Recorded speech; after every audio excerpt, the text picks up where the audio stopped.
Bonjour à tous, vous êtes sur la chaîne de Gérard Copin. Aujourd'hui on se retrouve pour un deuxième tuto en vidéo. Comme d'habitude, ce tuto s'adresse essentiellement à des débutants. Je souligne également qu'il n'a pas la prétention de vous donner une solution idéale en vidéo, mais plus simplement, sur cette chaîne, j'essaie d'être très pragmatique. Je veux dire que je m'intéresse plus à la mise en œuvre que la théorie. Pour vous, c'est le moyen de pratiquer dans la foulée avec des exemples concrets. D'ailleurs, mes tutoriels sont organisés de manière progressive.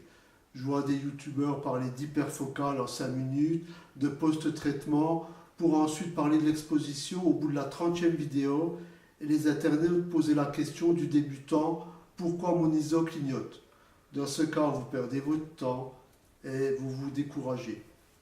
C'est pour cette raison que j'ai adopté un format long de mes vidéos avec progression.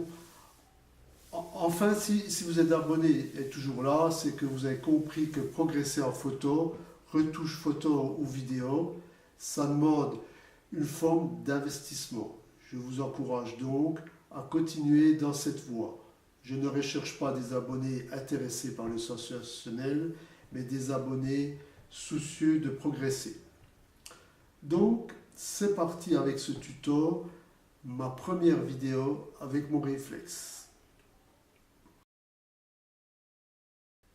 Donc, on va démarrer avec cette première question: réflexe ou caméra? Donc, il faut quand même au préalable se poser cette question.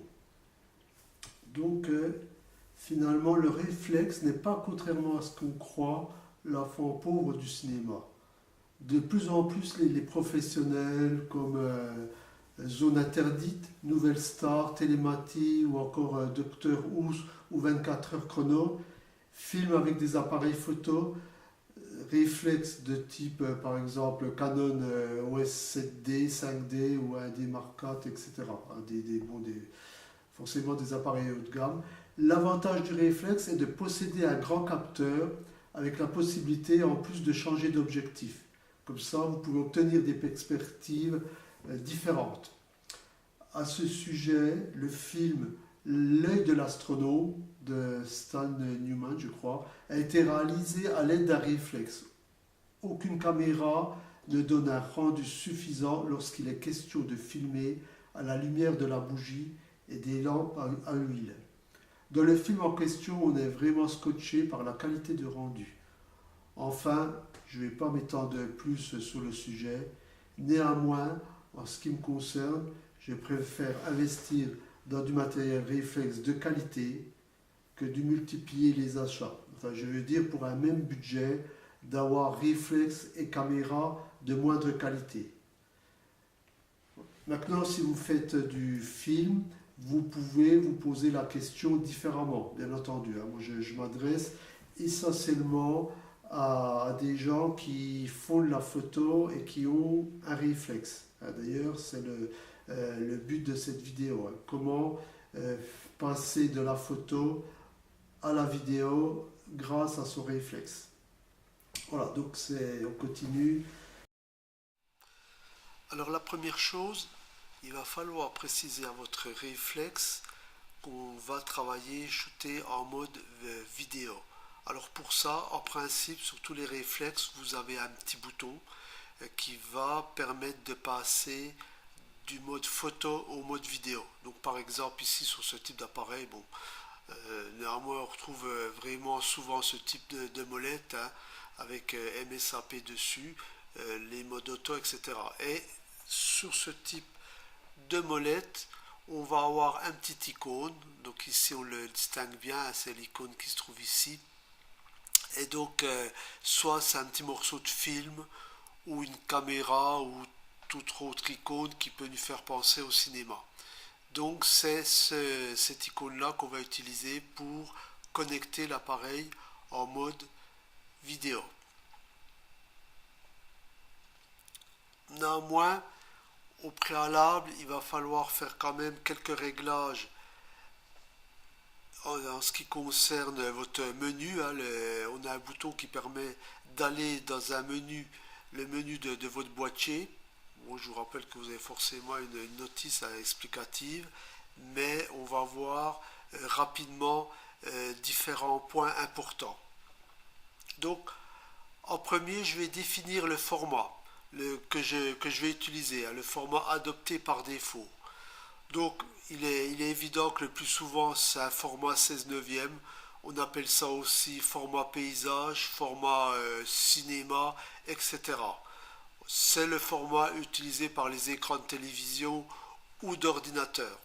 Donc il est quand même plus sympa d'utiliser le format 16 neuvième si vous avez l'intention de passer vos vidéos sur un écran de télévision ou d'ordinateur. Ça va éviter d'avoir deux bandes noires sur le côté.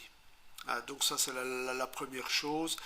Si votre menu vous demande 16 neuvième ou 4 tiers, à ce moment-là, si vous ne savez pas, il faut mettre sous la position 16 neuvième. Ensuite, le type de fichier.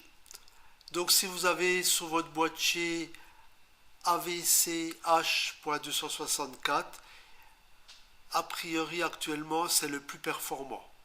Hein, donc c'est celui qui va vous donner le meilleur rapport qualité, performance, compression.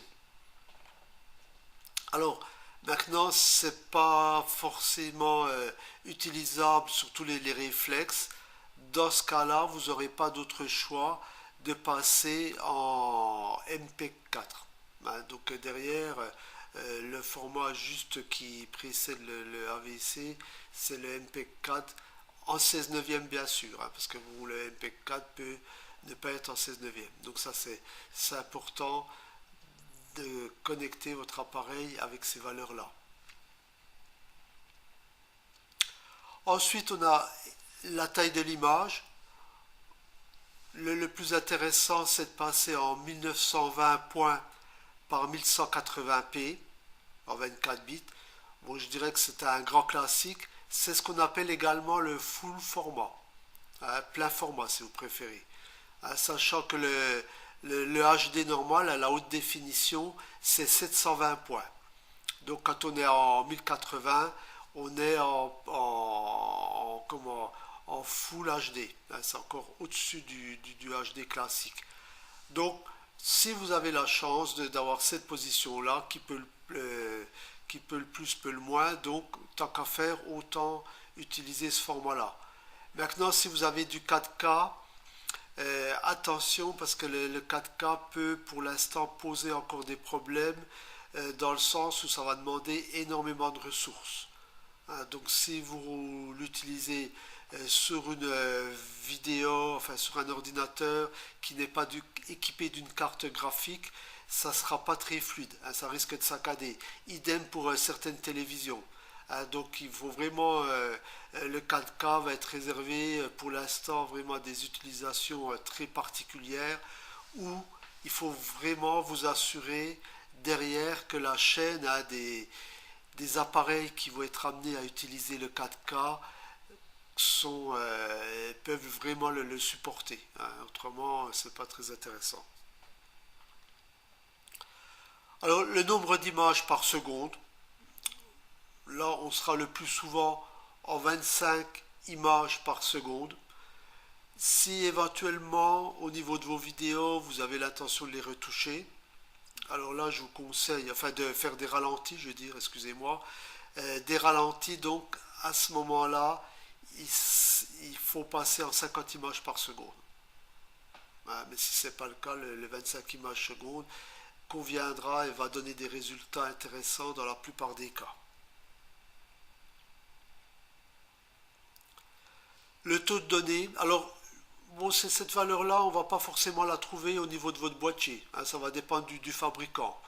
On la trouvera forcément au niveau du montage, bon, donc on peut en parler rapidement, hein, donc c'est le nombre de kilobits par seconde.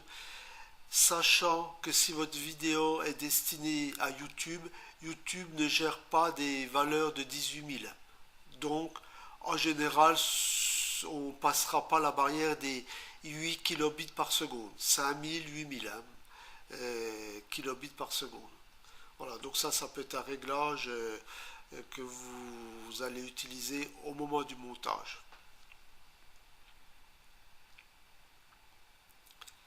Débit de données audio. Par la force des choses, quand on utilise du format AV H264, on se trouve avec un débit de 384. Hein, donc ça, c'est pas vous qui décidez, hein, c'est encapsulé, donc vous n'avez pas le choix.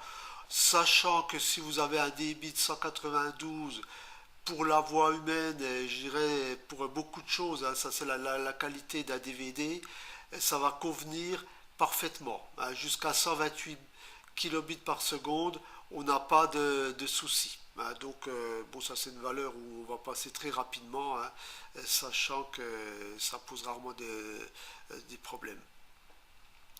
Et ensuite, il va vous poser la question audio Dolby numérique en 48 kHz. Hein. Encore une fois, ça c'est du classique et ça va également dépendre du format qu'on a connecté, enfin coché à ce niveau-là. Hein. Voilà. Alors, on va trouver également, ça c'est sur tous les boîtiers, PAL ou NTSC.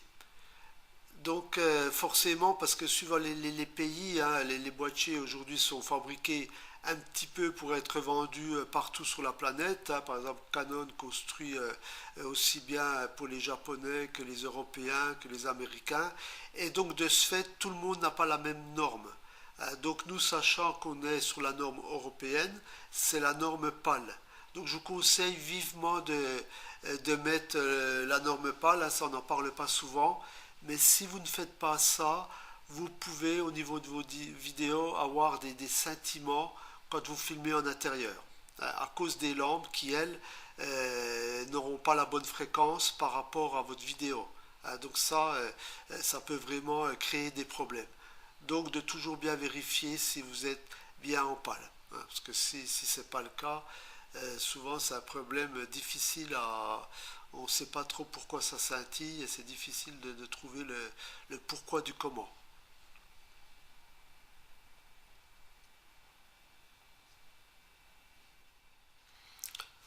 Les réglages de l'appareil photo. Si vous n'avez pas l'habitude, il est possible de partir sur des réglages par défaut, sachant que les règles sont en adéquation avec les prises de vue en photo. Ce qui veut dire qu'en vidéo, c'est finalement un petit peu plus simple qu'en photo. Finalement, il y a des réglages que je vais bloquer et après, je n'aurai pas le choix, si vous voulez. Et donc, ces réglages de départ seront toujours les mêmes. Donc, ça va en fait un peu simplifier la prise de vue. Alors, par exemple, on a vu précédemment au niveau du setup, enfin je veux dire le menu de votre appareil photo, on va choisir des paramètres qui concernent le film, à savoir le nombre d'images par seconde, est-ce qu'on est en plein format, en full format, ou est-ce qu'on est en HD normal, etc. Donc supposons que vous avez choisi un format. Bon, je ne parle pas du nombre de points ici. Hein. Le nombre de points, alors j'ai perdu le mot. Voilà. Le nombre de points ici, c'est pas très important. Ça va dépendre directement de la qualité, mais on va parler éventuellement du nombre d'images. Il y a une règle au niveau de la vidéo quand j'utilise un réflexe, c'est le fait de dire si j'utilise 25 images par seconde, la vitesse, elle m'est imposée. Ça va être le double de cette valeur-là. 25 images secondes, ça va me donner une vitesse d'un cinquantième. Si vous avez choisi 50 images par seconde, à ce moment-là, je vais choisir un centième. Donc ce paramètre-là va être bloqué. Donc si vous voulez, il dépend du nombre d'images par seconde, donc je n'ai plus à le bouger par la suite. Bon, sachant qu'il n'a pas besoin d'être précis. Si vous avez choisi 25 images secondes et que vous n'avez pas de vitesse de cinquantième, d'un 50e, à ce moment-là, il est évident qu'on va prendre un 60e et ça fonctionnera très bien. Idem pour le 1 centième. Si je n'ai pas un centième, je vais prendre un 125e. Et là, pas de problème. Maintenant, si vous ne faites pas ça et que vous prenez des vitesses élevées, genre 500 ou 1 millième, comment vous risquez d'avoir des problèmes de également de scintillement, scintillement, je veux dire votre image elle va pas être ça va pas être très fluide, hein, il va y avoir des petits problèmes de fluidité qui vont être perceptibles. Donc c'est important de bien sélectionner votre vitesse en fonction du nombre d'images par seconde. Ensuite, pour les réglages, donc on a parlé comment beaucoup d'ouverture. Si vous ne savez pas ou si vous avez oublié à ce moment-là, je vous conseille de repartir sur ma vidéo où je parle des réglages de l'appareil photo, d'ouverture, etc. Et maintenant, si vous maîtrisez un petit peu ce phénomène-là, en vidéo, ça va se passer un petit peu comme en photo, hein. En tout cas, c'est les mêmes règles, hein. L'optique, les règles de l'optique ne changent pas, elles sont les mêmes. Donc, ce qui veut dire que si je suis avec un diaphragme fermé, j'aurai beaucoup plus de profondeur de champ. Et ici, j'ai exactement le phénomène inverse. Donc, comme en photo. Néanmoins, en vidéo, c'est un petit peu différent parce que en photo, au niveau d'une photo, si je prends un portrait, je vais me régler sur les yeux, par exemple, et donc c'est un instant qui est précis, hein. Par contre, en vidéo, ça va être toujours une séquence, hein, et donc cette séquence, il y aura un certain temps pour la filmer. En principe, il y a 4 secondes, hein, de film, ça va correspondre à un plan, et j'aurai toujours besoin d'un petit peu de profondeur de champ dans la plupart des cas. Ce que je vous dis, ce n'est pas des règles qui passent partout, hein, ça dépend de ce qu'on fait, mais souvent j'aurai besoin d'un peu de profondeur de champ. Donc je serai plus à ce moment-là vers un F8 qui va me laisser un petit peu de liberté à ce niveau-là. Donc ça semble être un bon compromis, F8 ou éventuellement F11 bien entendu, hein, même voire F16.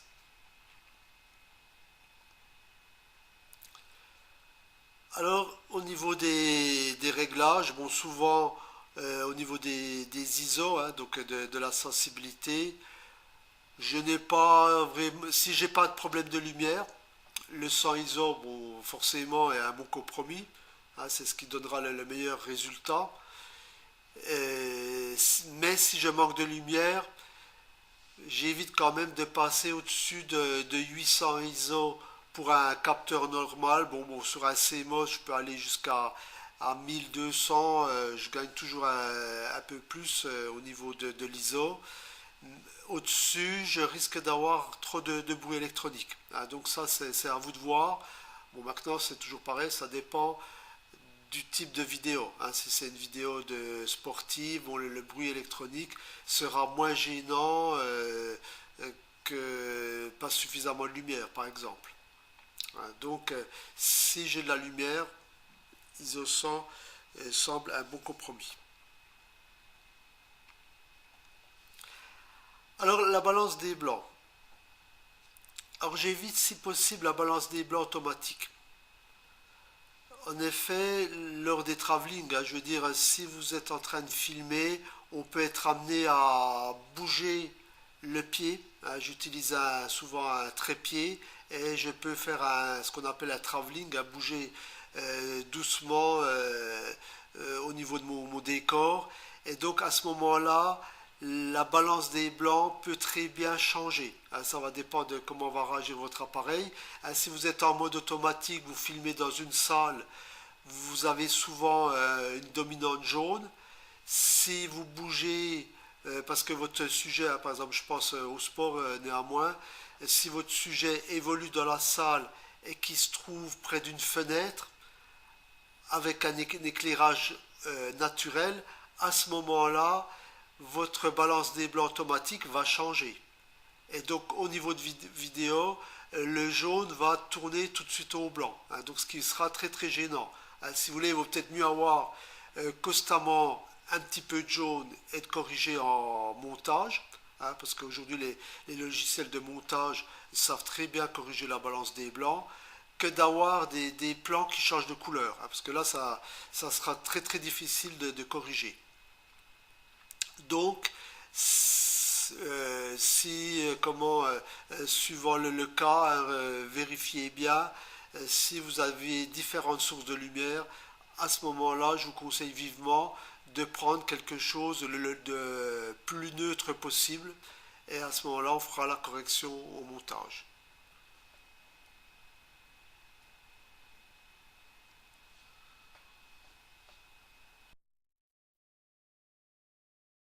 Une dernière petite remarque concernant les réglages de l'appareil photo.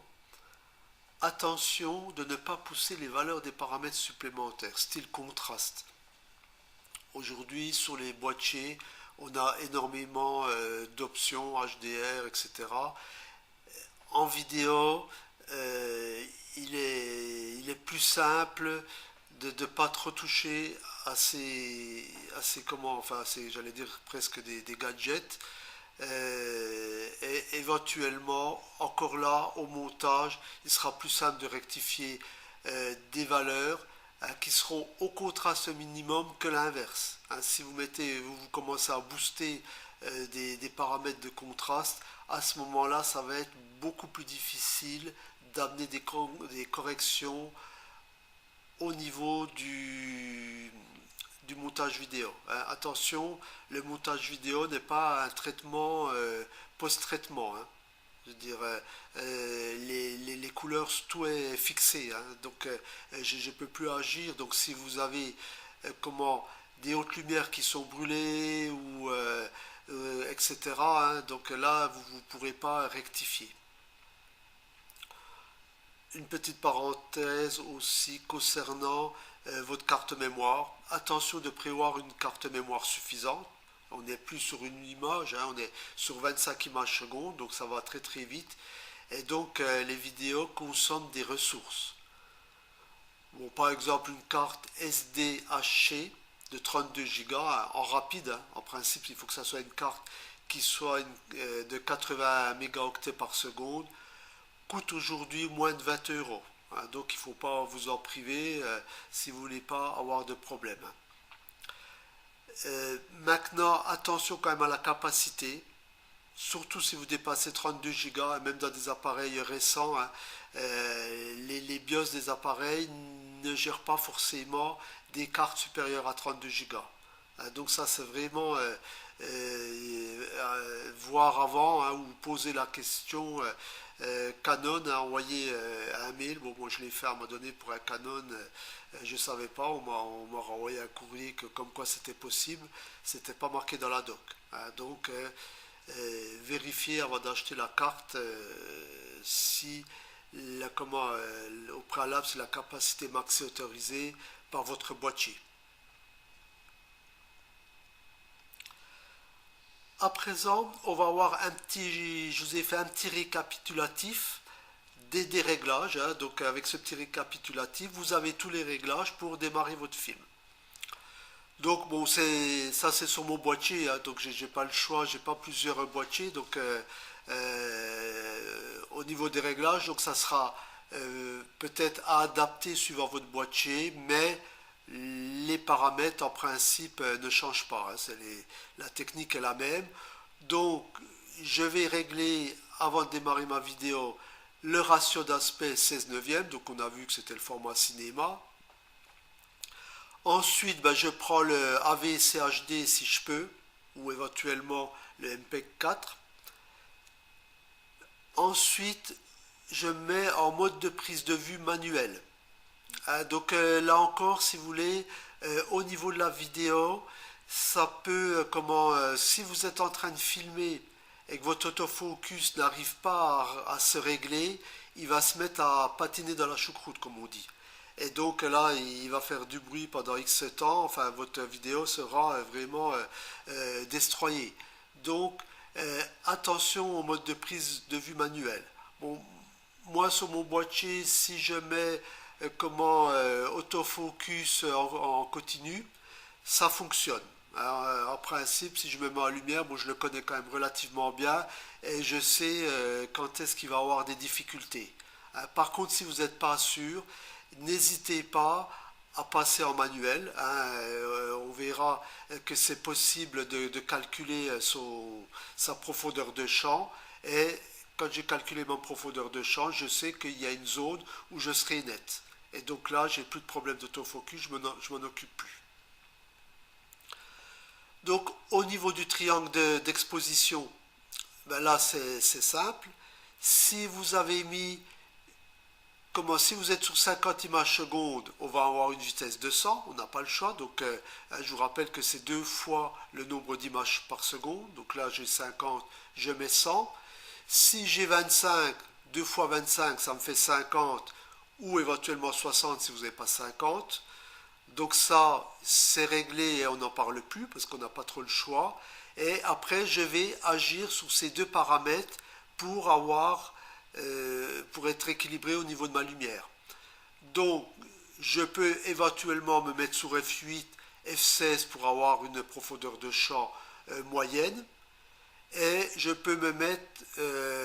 donc après, il va falloir que je règle mon ISO. Hein, si vous avez bloqué le 100 et vous avez bloqué le F8, il va falloir jouer sur un paramètre. Hein, donc ça va être l'ISO. Donc à ce moment-là, je peux monter jusqu'à 800. Bon, je vais faire attention de ne pas dépasser 800 ou 1200 si je vous rappelle si c'est un capteur CMOS. Et éventuellement, si au niveau des ISO, c'est pas possible, à ce moment-là, je vais jouer de nouveau sur mon ouverture. S'il me manque toujours de la lumière, à ce moment-là, je vais être obligé d'ouvrir, hein, donc de passer sur F5.6 par exemple. Hein. Ou éventuellement, j'ai la solution de mettre mes ISO en auto, et à ce moment-là, j'agis sur mon ouverture. Mais je ne touche pas ma vitesse. Hein. Voilà, donc ça c'est à voir, mais bon, en vidéo, en principe, ça pose pas trop de problèmes. Alors, oui, si vous avez un stabilisateur sur votre objectif, ou plus rarement également sur le boîtier, vous devez le désactiver si vous fonctionnez avec un trépied. Hein, on verra qu'en vidéo, c'est quand même nettement plus intéressant de fonctionner avec un trépied et donc de ne pas oublier de le désactiver. Hein, parce que lui, il va essayer d'enlever du bouger à quelque chose qui est fixe. Hein, donc si vous enlevez du bouger à quelque chose qui est fixe, en fin de compte, vous fabriquez du bouger. Hein, donc c'est pour ça qu'il faut le désactiver. Hein, donc voilà. Donc on a dit le mode de mise au point manuel. Hein, donc c'est l'AF autofocus. Ou éventuellement, si vous le connaissez bien, si vous savez comment il réagit dans telle ambiance, à ce moment-là, bon, moi ça m'arrive quand même de filmer assez souvent avec l'autofocus en continu. Hein, mais ça, il faut, hein, si vous avez des problèmes qui n'arrivent pas à faire votre réglage à ce moment-là, n'hésitez pas à les désactiver. Alors, souvent on est en mode de mesure centré. Hein, donc, bon, spot, peut-être pas, parce que comme on est sur du film, on va pas se pointer sur un œil d'une manière précise comme en photo. Hein, je vous rappelle quand même qu'on est sur un cadre, hein, c'est un petit peu différent quand même. Et donc le fait d'être centré, ça correspond à votre milieu de caméra.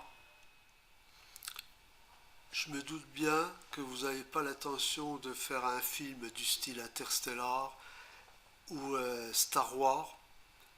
Néanmoins, il est toujours quand même intéressant au départ de penser à votre film.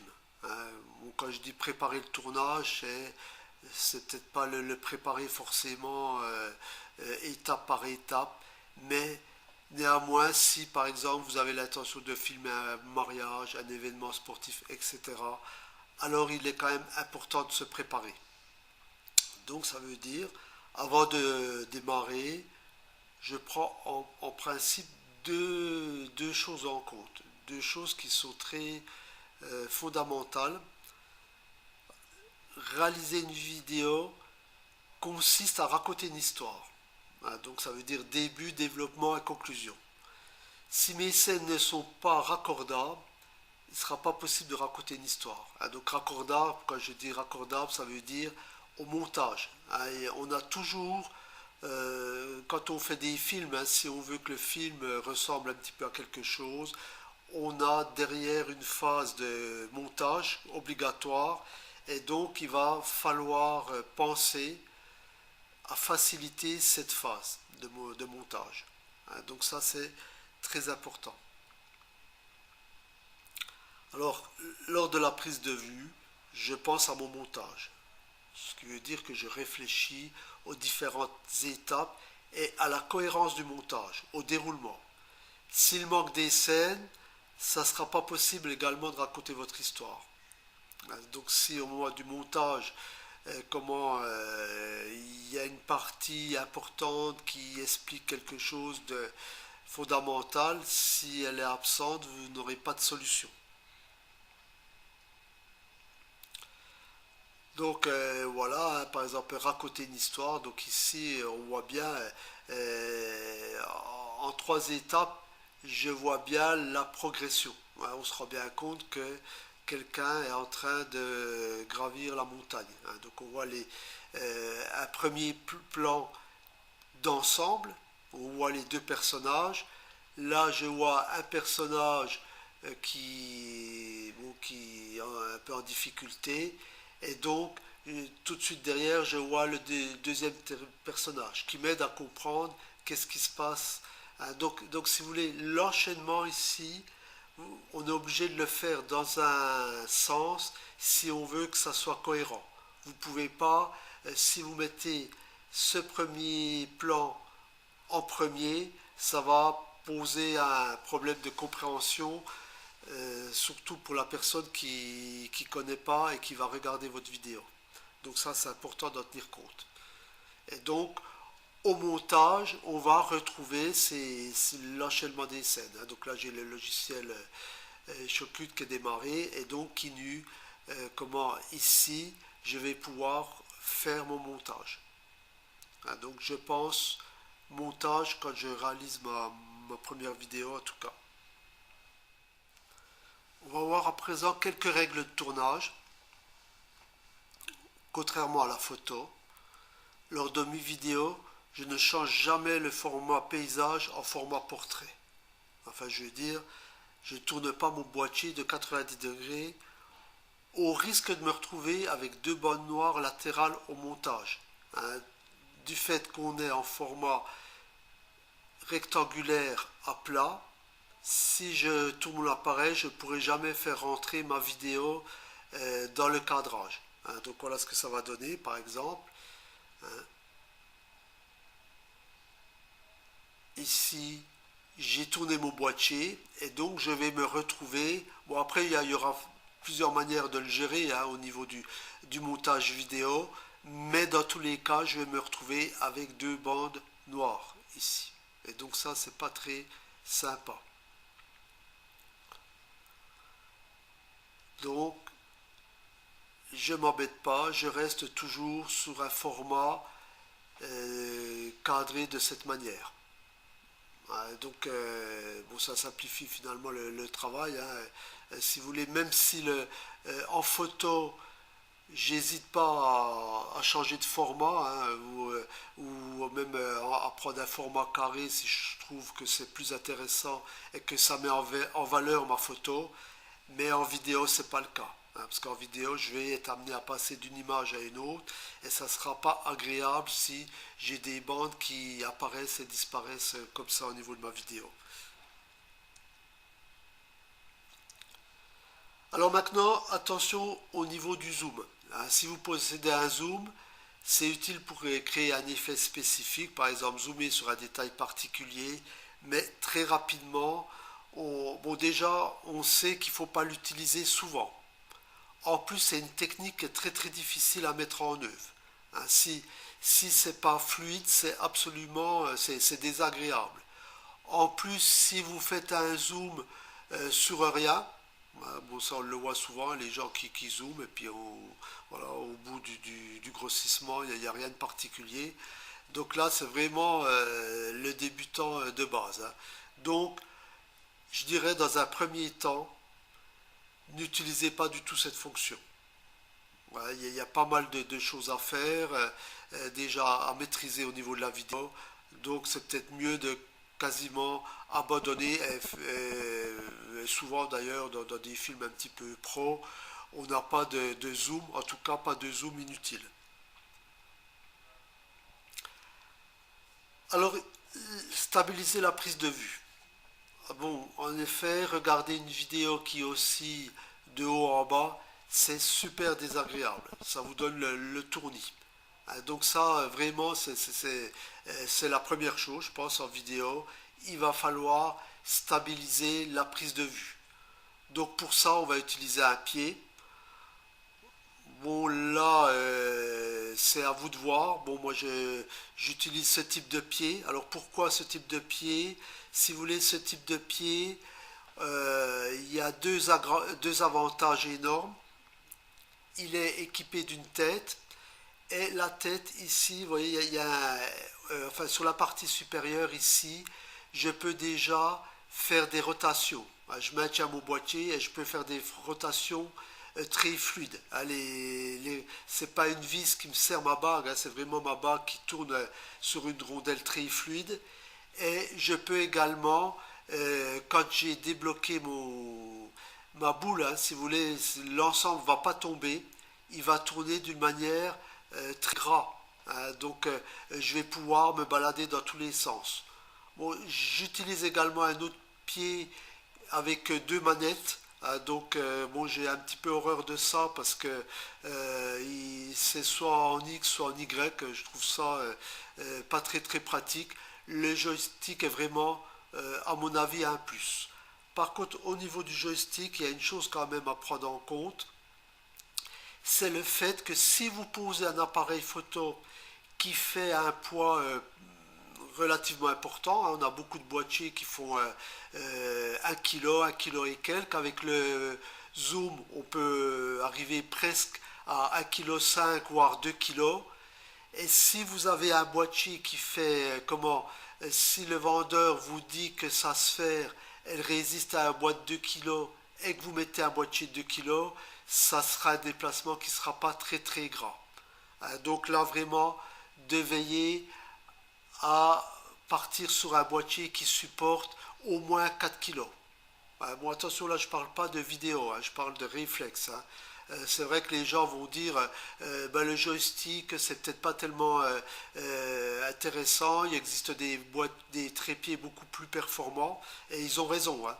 Attention, moi je vous donne une solution intéressante qui va permettre de faire du travelling et comme ça vous aurez un pied photo très très costaud, hein. Donc prenez un produit de qualité. Bon, celui-là, je crois qu'on doit le trouver à 140 € sur le net, hein, tout équipé avec la tête.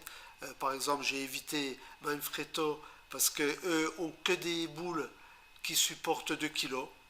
Donc je sais très bien que ça ne fonctionne pas. Donc là, c'est Vigard, le fabricant. Et lui annonce quand même 4 kilos et j'ai testé, ça fonctionne super bien.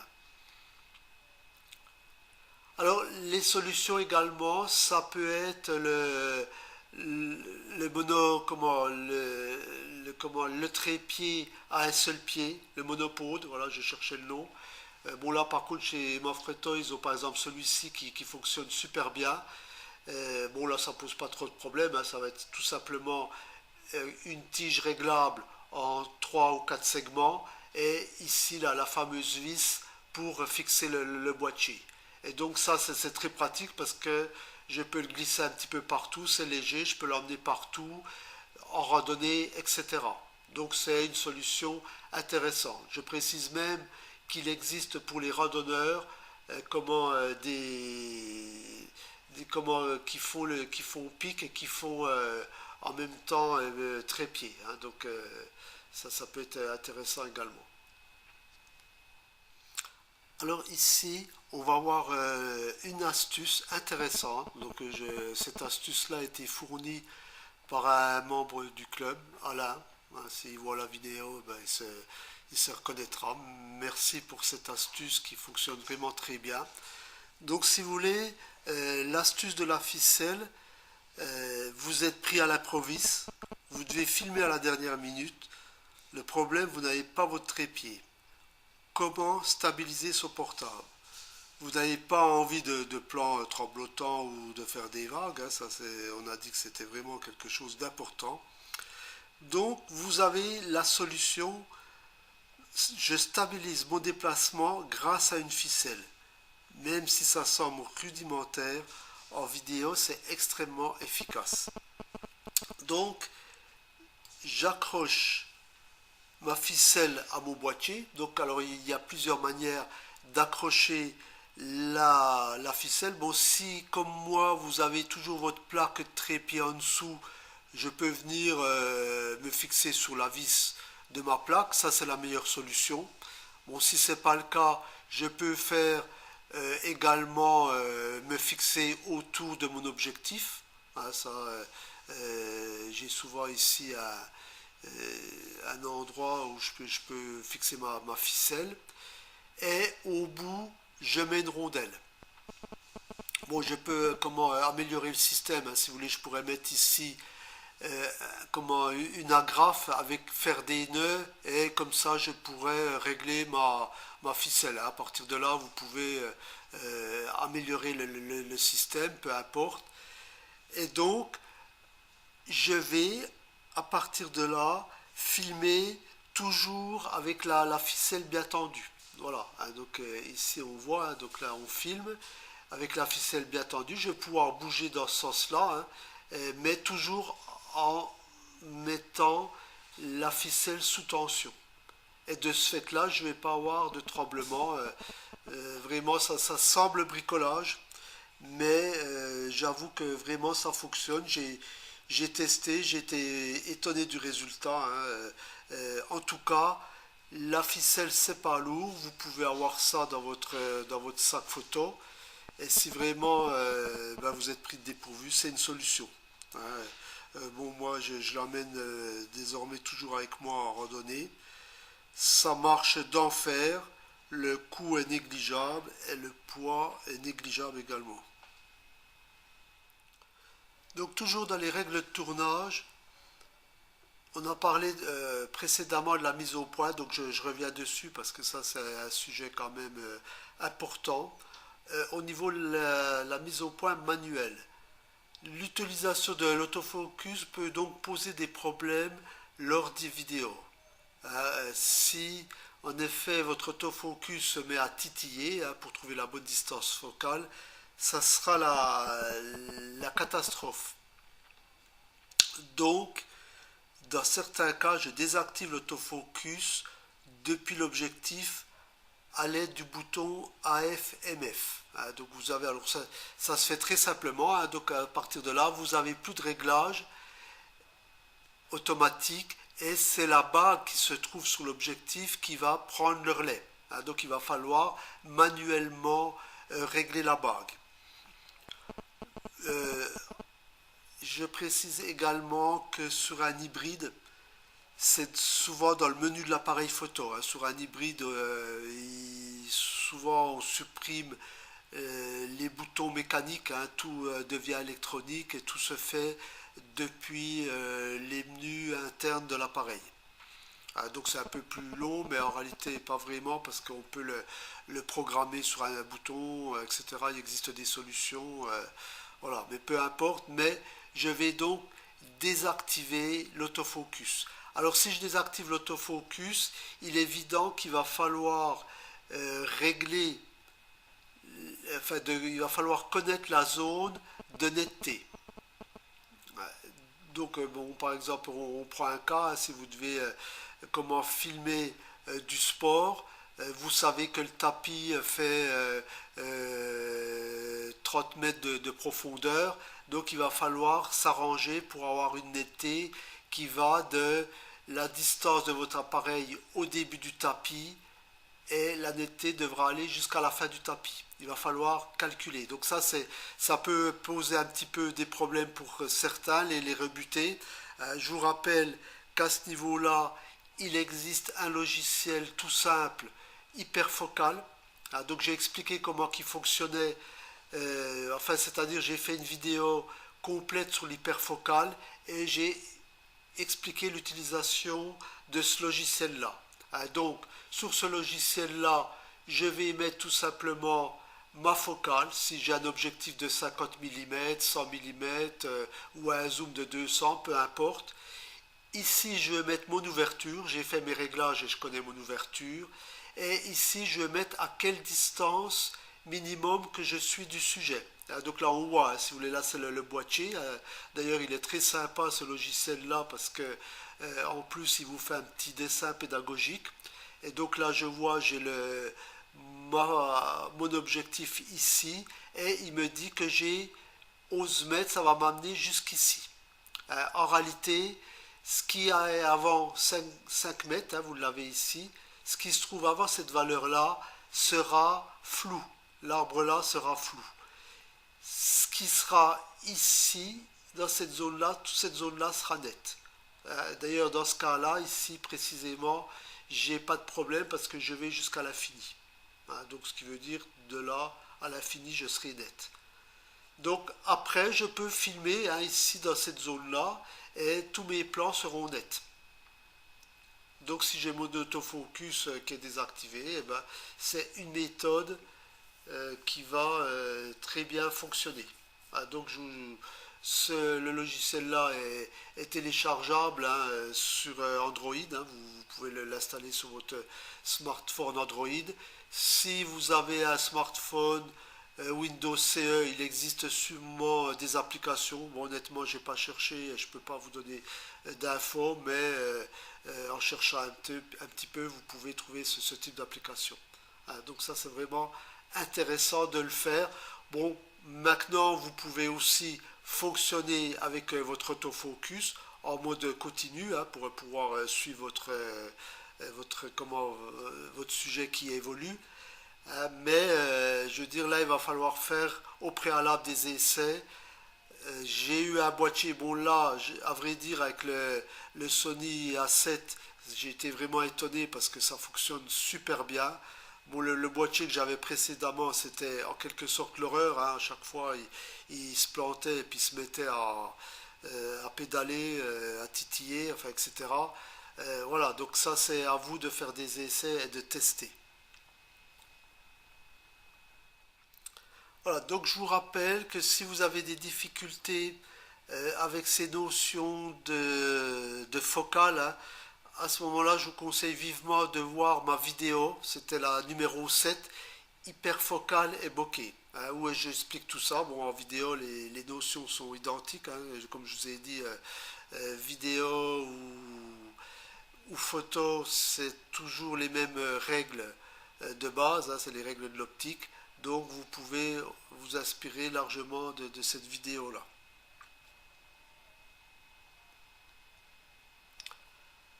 À présent, on va voir quelques conseils basiques en tournage. On a fini pour les réglages de base et donc on va voir ces fameux conseils. Donc, quand je filme, bon, comme je vous ai dit, on sait qu'on n'est pas sur un grand film, mais si je peux quand même réfléchir et démarrer sur ce type de règles. Bon, après, à vous, par la suite, de rechercher des tutos plus spécialisés, plus professionnels si vous évoluez. Mais néanmoins, dans un premier temps, il est bien de toujours démarrer avec un plan large. N'oubliez pas que vous racontez une histoire. Donc la personne qui va regarder votre film a besoin de se situer géographiquement, de savoir en quelque sorte où se situe l'action. Donc c'est depuis un plan d'ensemble ou un cadrage large et après on va venir plus précisément zoomer ou avoir un autre plan qui se situe à l'intérieur de ce premier cadre. Donc par exemple ici j'ai un plan Bon, il aurait pu être encore plus large, hein. Bon, c'est pour l'exemple, hein. C'est pas, bon, j'avoue que c'est pas un exemple super pédagogique, mais néanmoins, voilà. Donc j'ai un plan large et je vais pouvoir venir cadrer sur le chanteur, par exemple. Ouais, voilà, donc ça c'est mon cadrage final et donc je peux éventuellement également procéder de la manière suivante. À venir, alors ça je peux le faire également au montage. Hein. Donc j'ai mon plan large et je termine sur mon plan de détail. Donc on s'imagine bien qu'on est dans un concert, on recrée un petit peu l'ambiance, etc. Hein. Donc c'est quand même mieux de procéder dans ce sens-là que l'inverse. Donc, une des premières règles de base que je vais prendre en compte.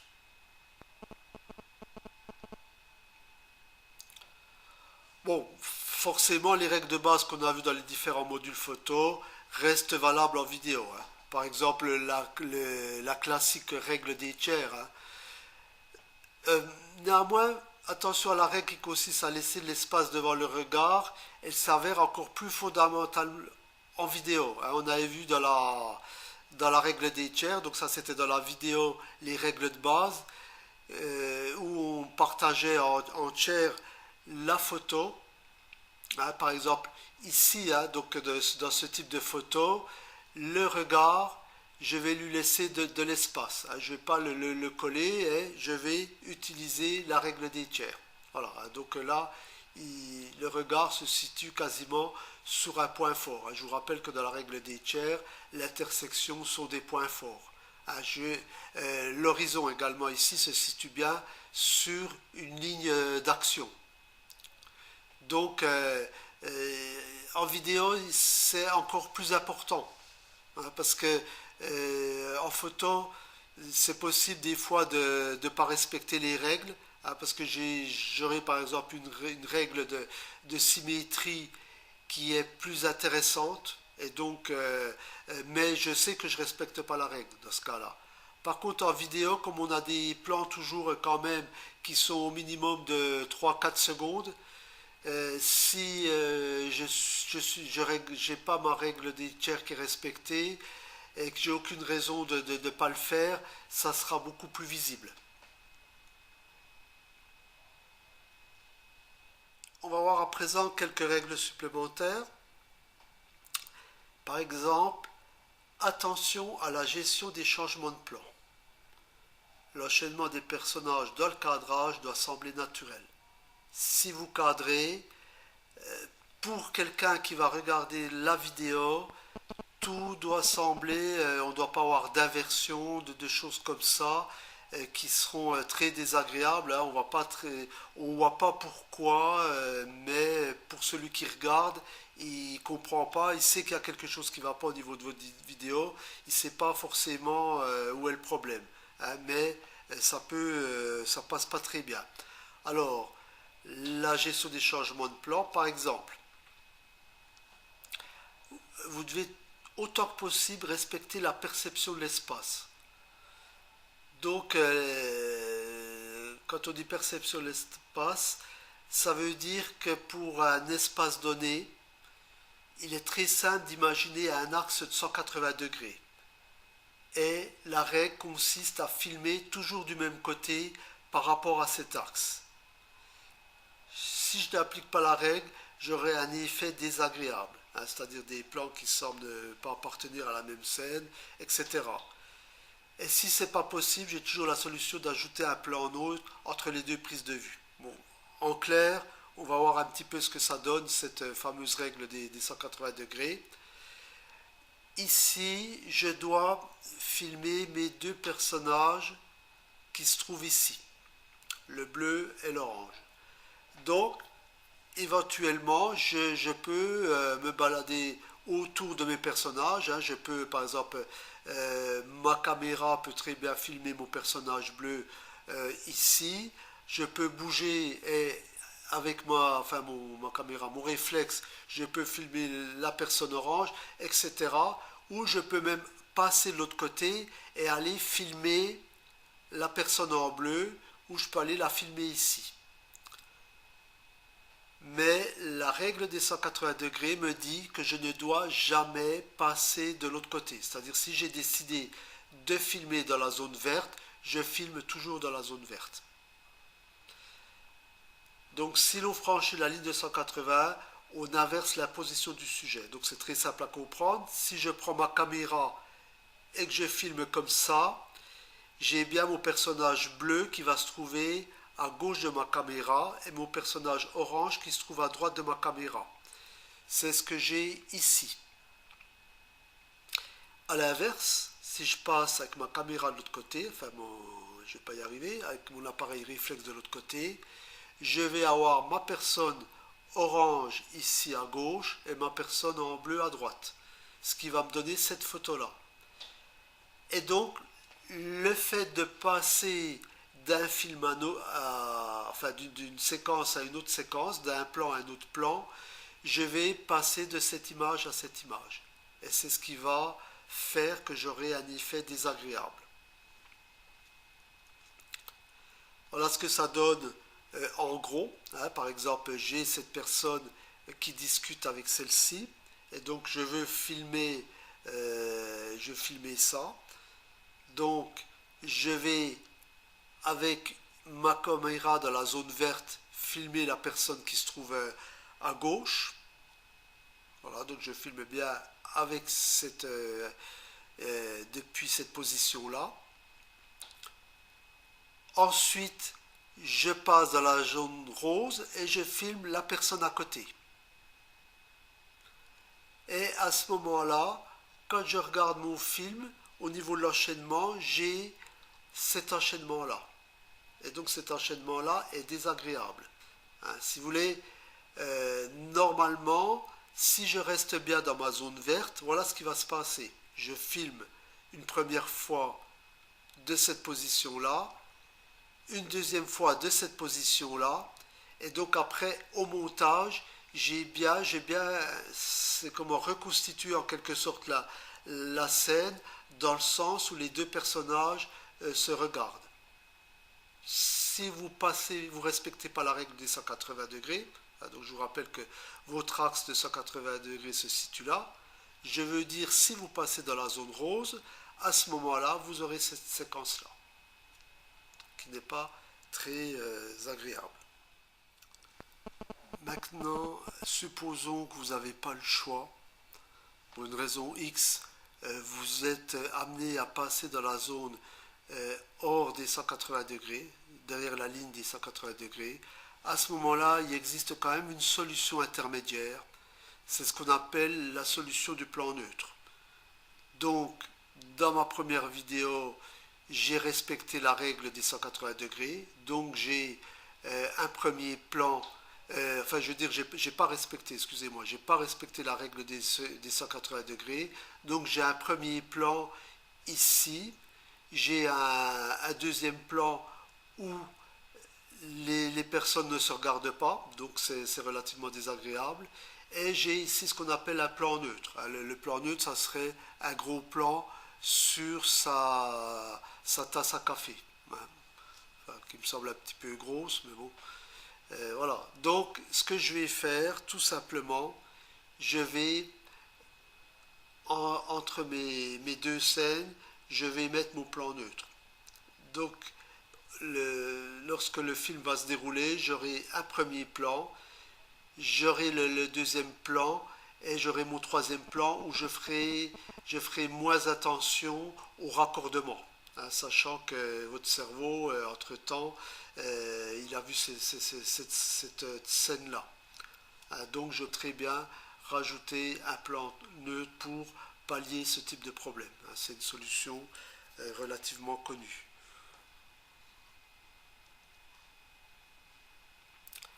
Alors, on va voir également quelques règles supplémentaires au niveau des sujets en mouvement. Donc, il est évident que votre sujet en mouvement se déplace toujours autant que possible dans le même sens sur l'écran de mon réflexe. Alors, qu'est-ce que ça veut dire? Si je prends, par exemple, vous avez filmé au coucher du soleil ou le matin de bonne heure, je ne sais pas trop, une personne qui court, Voilà donc ce que ça va donner. Je vais avoir par exemple un premier plan où je la vois courir.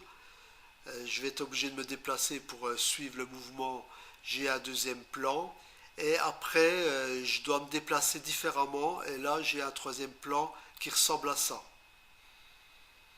Donc, votre cerveau va mémoriser ces scènes-là. Et donc, pour lui, il y a quelque chose qui passe pas.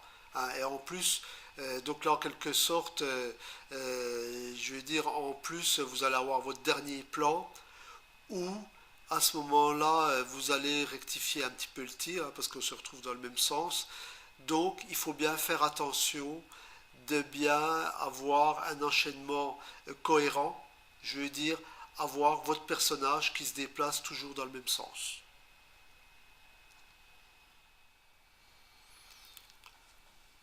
À présent, une dernière règle, ce qu'on appelle la règle des 30 degrés. Lorsqu'on passe, si vous trouvez dans cette zone-là, lorsqu'on passe d'un plan à un autre, je me décale d'au moins 30 degrés dans l'axe principal de mon plan pour un aspect plus fluide. Ça évite une impression d'une image qui saute. Donc effectivement, si je suis en train de filmer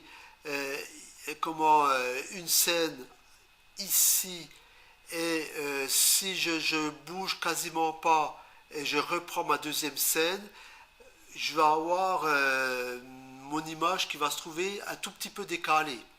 Donc ça va être considéré comme l'œil a l'impression que l'image saute. En fait, si vous bougez au moins de 30 degrés, vous aurez un plan complètement différent. Et donc à ce moment-là, vous n'aurez pas cette notion de sautillement. C'est relativement simple. À chaque fois que je change de plan, je bouge. Bon, les 30 degrés, ce n'est pas d'une précision absolue. Ça veut dire qu'il faut au moins bouger d'une certaine valeur pour qu'il y ait vraiment un décalage des plans. Que les plans ne soient pas sur le même niveau, si vous préférez. Autrement, ça fait un effet relativement désagréable d'image qui sautille.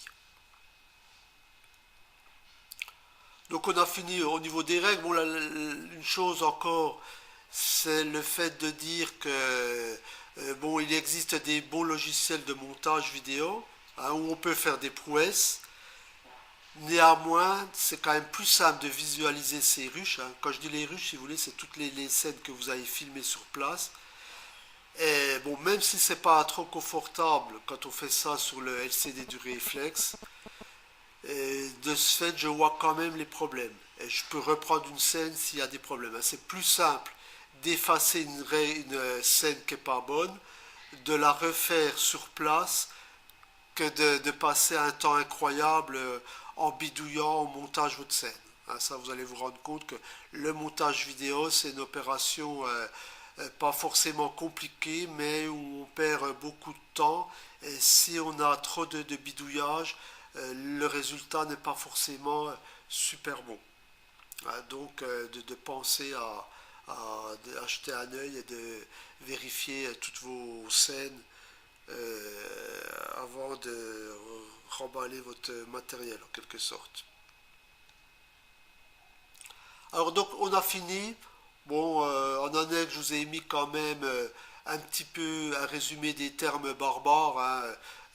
Donc si vous entendez le mot plan d'ensemble, plan large ou plan général, c'est pas tout à fait la même chose. Bon, ici on est vraiment dans une vidéo pédagogique qui sert à démarrer, donc on va pas être scolaire et on va pas être trop professionnel. Et moi j'ai résumé ça, c'est l'ensemble du décor. Ça peut être le premier plan, on en a parlé précédemment, le premier plan, c'est-à-dire où je plante un petit peu le décor avant de rentrer dans le détail.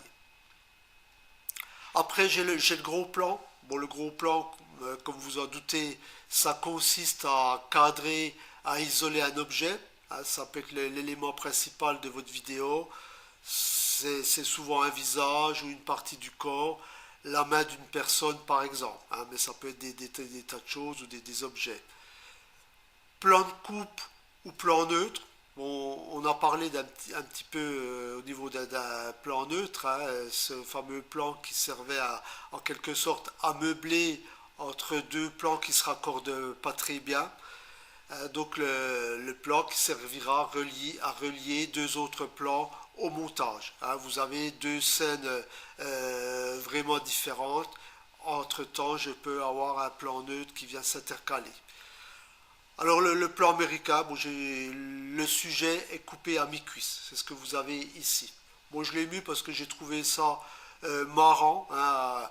Il y a une époque, comment dans les westerns, on avait inventé le plan américain parce qu'il fallait qu'on puisse couper le sujet et il fallait que les coltes soient apparents. Hein, c'était la condition, en quelque sorte, sine qua non au niveau du plan. Hein, donc c'est pour ça qu'on l'a appelé plan américain. Voilà, en tout cas, c'est bien marrant. Plan de taille ou plan rapproché. Donc c'est bon, c'est un petit peu, sauf que le sujet est coupé à la taille. Hein, donc on se retrouve un peu plus coupé que le plan américain. Là on remonte encore, plan poitrine, où on appelle ça plan serré. Le sujet est coupé à la poitrine, tout simplement. Hein, donc là on voit vraiment que cette partie-là, hein, on n'est pas attiré par d'autres objets. Après, au niveau des termes, on a également ce qu'on appelle plan fixe. Ça veut dire sans mouvement de la caméra. Hein, donc au départ, vous serez peut-être à faire beaucoup de plans fixes. Hein. Si vous n'avez pas trop l'habitude, ça peut être le moyen de réussir plus facilement vos premières vidéos. Plan travelling, ça veut dire qu'on se déplace, il y a un déplacement de la caméra pendant la prise de vue. Donc le travelling, ben, vous serez peut-être amené à faire du travelling si vous avez par exemple le pied qu'on a vu précédemment, le pied joystick, hein, qui lui a un travelling en rotation, hein, donc qui permet de se balader dans mon plan d'ensemble. Hein, donc c'est déjà une forme de travelling. Hein, donc là on n'aura pas d'effet de vague, hein, sachant on est fixe et on se déplace uniquement sur le plan horizontal. Et donc ce qu'on appelle également plan séquence, c'est la séquence tournée en un seul plan. Hein, donc voilà, donc ça c'est également assez fréquent au niveau des termes utilisés. Voilà, donc j'ai terminé concernant cette vidéo. Donc j'espère que ça vous permettra, comme moi, de démarrer en vidéo avec votre réflexe et en respectant quand même quelques règles de base pour dès le départ avoir une vidéo intéressante. Voilà, donc on a terminé pour ce tuto en vidéo. Je vous remercie d'avoir suivi cette vidéo. Comme d'habitude, j'attends ton avis et ça se passe en bas dans les commentaires. N'hésite pas à partager. Si tu souhaites encourager la chaîne, inscris-toi en cliquant sur le bouton s'abonner. Et si le sujet t'a aidé, clique sur le pouce bleu en l'air juste en dessous de la vidéo. Je vous rappelle que c'est grâce au pouce bleu que je sais si ce type de vidéo est utile ou pas. A plus, ciao.